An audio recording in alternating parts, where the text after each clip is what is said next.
In this session, we are going to be looking at work lists in Eclipse, how to add them and how to reassign them to other people or teams.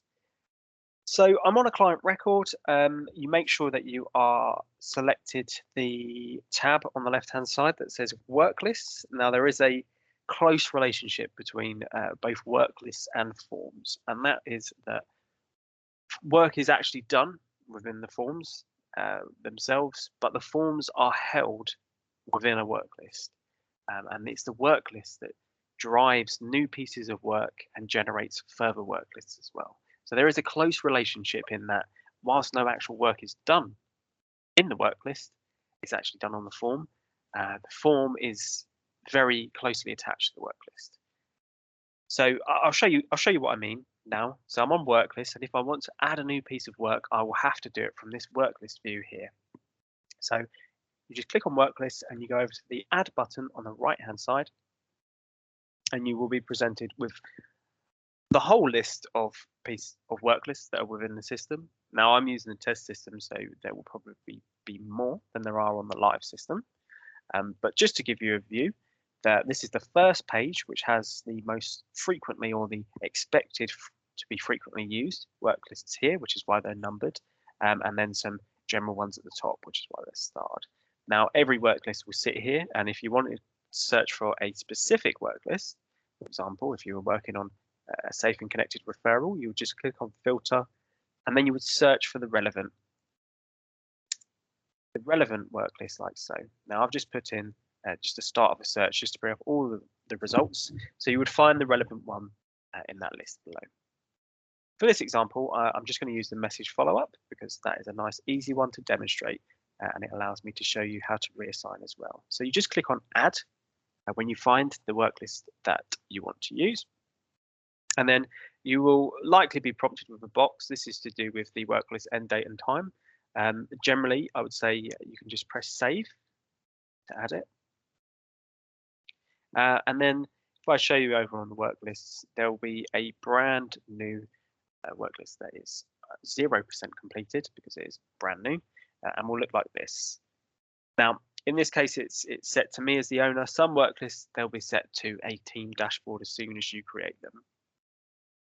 So in order to access and complete a work list, you just click on the name and it will take you into sort of a work list view. Now this is where the forms and various tasks within a work list, this is where they sit. And this is what I mean by there is a close relationship between work lists and forms. So normally what you'll find is that the first task within a work list is to add a form. If I drop this down, the message follow-up, the first task is to add the form, and that's so you actually have something to fill out and complete. If I click on add form, it should generate a brand new form for me.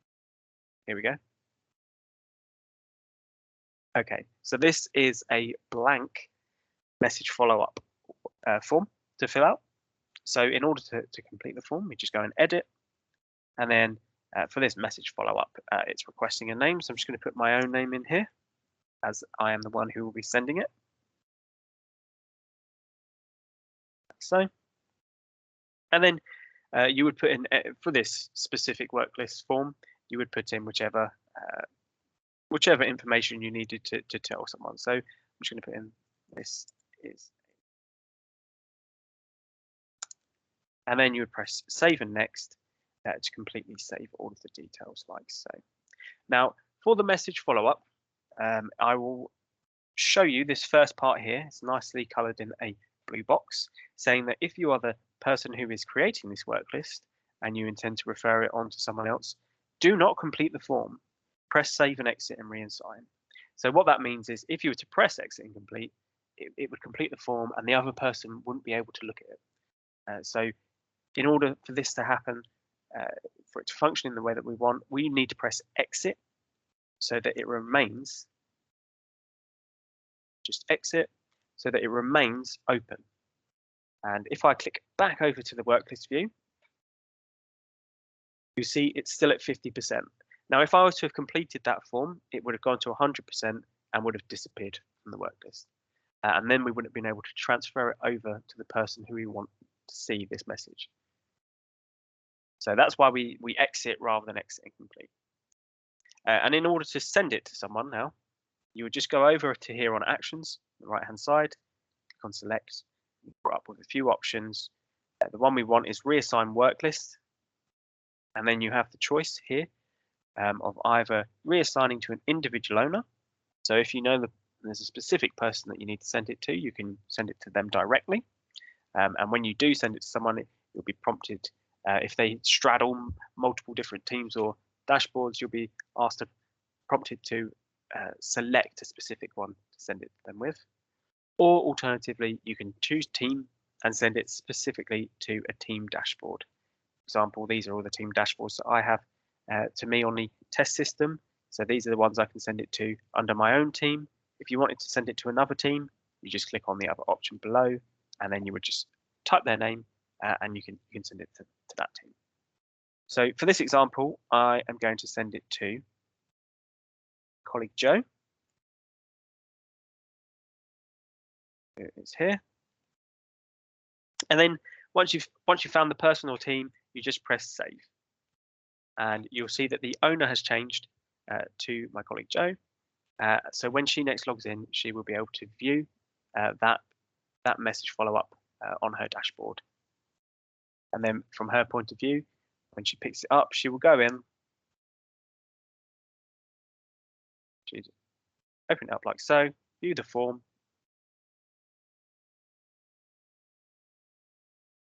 and then she would read all of this information. She'd see who it's from me, and then she'd see any of the details that have been put in there as part of the piece of work. And then she would refer to this second box to do with receiving the work list.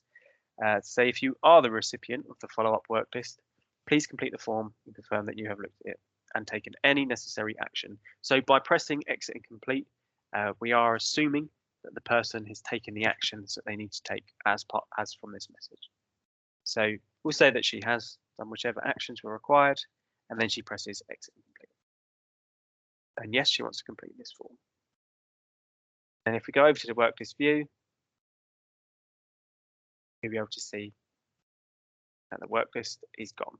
And that's because it's reached 100% because it has now been completed. Now, if you are working on a work list that generates further pieces of work, once you've finished the work list and it hits that 100% and is completed, it will then follow on to generate any follow-on work that you needed. For example, if you did a care and support assessment and indicated that a support plan was required, then a support plan would now be generated and sitting here waiting for you to do any piece of work on that you needed to do.